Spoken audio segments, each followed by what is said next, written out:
জাতীয় পরিচয়পত্র সংশোধনে নাগরিকদের পদে পদে পোহাতে হয় ভোগান্তি। নির্বাচন কমিশন ভবন থেকে শুরু করে নানা দপ্তরে ছুটে কাগজপত্র সংগ্রহ করতে না পেরে হাল ছেড়ে দেন অনেকেই। আবার বছরের পর বছর ঘুরে হতাশ হয়ে কেউ কেউ দালাল বা অসাধু কর্মকর্তাদের ঘুষ দিয়ে সেবা নিতে বাধ্য হন। আমার বাপের নাম হইব খুরশেদ আলম, হয়েছে আপনার ইংরেজ আলী। এটার মানে কি, এটা তো আমরা বুঝি নাই। ভোগান্তির আরেক নাম হয়ে উঠেছে জাতীয় পরিচয়পত্রের ভুল সংশোধন প্রক্রিয়া। এতে পদে পদে হয়রানির শিকার হতে হচ্ছে নাগরিকদের।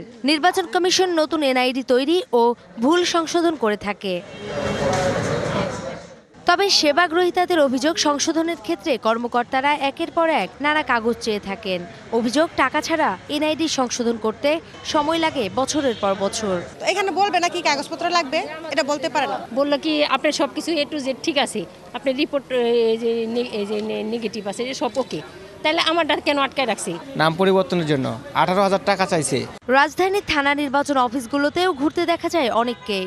রাজধানীতে ইলেকটোরাল ট্রেনিং ইনস্টিটিউট ভবনের নিচে প্রতিদিনই থাকে মানুষের জটলা। তথ্য কেন্দ্রের সামনে থাকে লম্বা সারি। খাদিজা বেগম জানালেন 3 বছর ধরে তার ভোগান্তির কথা। হয়রানি আমরা আজকে 1 মাস না, আজকে 3 বছর ধরে হয়রানি হইতাছি। কি জন্য আমরা কোর্টে বিরোধ করব? বলেন তাহলে আমরা নির্বাচন অফিসে কি করতে আসবো?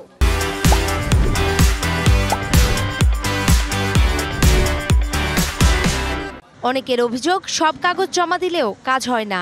কেউ কেউ আবার বলছেন সংশোধন করাতে দিতে হয় টাকা। বছরের পর বছর ইসিতে ঘুরে কাজ না হওয়ায় দালালের দ্বারস্থ হতে হয়।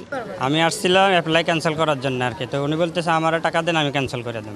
আমি কাগজপত্র ডকুমেন্টস নিয়ে আসছি, সেটা সংশোধন করে ওনারা আবার করে দিবে, এটাই কি। কিন্তু ওনারা আবার বলতেছে নতুন করে আবার কি আবেদন করার জন্য।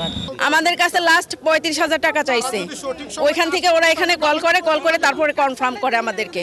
এমনই দৃশ্য দেখতে পায় ডিবিসি নিউজ। সেবা গ্রহীতাদের সাথে দালাল চক্রের অর্থ বিনিময়কে কেন্দ্র করে শুরু হয় হট্টগোল।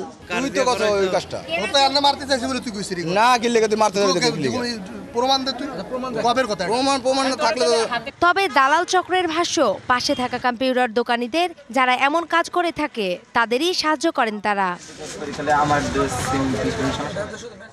এসব ব্যাপারে কথা হয় এনআইডির মহাপরিচালকের সাথে। তিনি জানান, দুর্নীতির সাথে জড়িতদের আইনের আওতায় আনার কথা। আমাদের এখানে যে বা যারা জড়িত, আমরা তাদেরকে কোনোভাবেই ছাড় যদি দেই তাহলে তো আমরা কাজটি করতে পারবো না। সুতরাং ছাড় দেওয়ার প্রশ্নই আসে না। হয়তো আমি ইনস্ট্যান্টলি আপনাদেরকে সব কিছুর ফল দিতে পারছি না, কিন্তু আপনারা খুব শিগগিরই ফল দেখতে পাবেন ইনশাআল্লাহ।